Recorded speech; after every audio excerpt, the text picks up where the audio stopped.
السلام عليكم. لسه بنكمل كلامنا عن أصعب الكلمات في الإنجليش. الكلمة دي معناها الخوف من الغرباء. زينوفوبيا. زينوفوبيا. زينوفوبيا. الكلمة دي معناها تصوير مستند. زيروكس. زيروكس. زيروكس. الكلمة دي معناها فن النقش على الخشب. زيلوجرافي. زيلوجرافي. زيلوجرافي. الكلمة دي معناها تعصب أو حماسة. زيل. زيل. زيل. الكلمة دي معناها حيوية أو حماس. زست. زست. زست. الكلمة دي معناها رشيق. زيبي. زيبي. زيبي. الكلمة دي معناها ينكمش. contract. contract. contract. الكلمة دي معناها يتابع. pursue. pursue. pursue. الكلمة دي معناها يدعي. assume.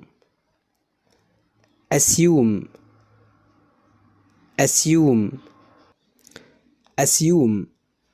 الكلمة دي معناها يوافق. consent. consent. consent. الكلمة دي معناها يتظاهر أو يشرح. demonstrate.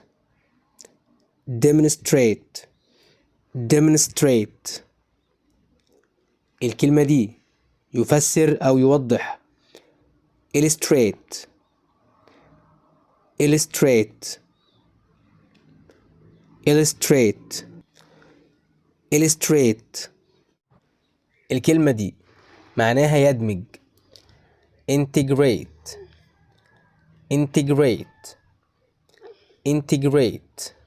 الكلمة دي يعني ينحرف. deviate. deviate. deviate. الكلمة دي يعني يستهلك. consume. consume. consume. الكلمة دي يعني يقيم في أو يحتل.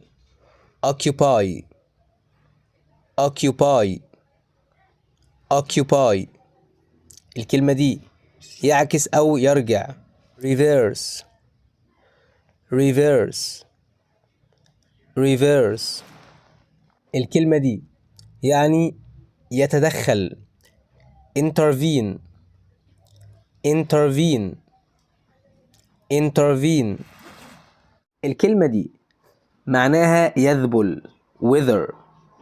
wither. wither. الكلمة دي معناها ساحر أو عراف. wizard. wizard. wizard. الكلمة دي معناها مشاحنة أو مشادة. يعني wrangle. wrangle. wrangle. wrangle. الكلمة دي معناها غضب شديد. wrath. wrath. wrath. الكلمة دي معناها بائس أو حقير. wretched. wretched. wretched. الكلمة دي معناها وداع. valediction. valediction. valediction. valediction.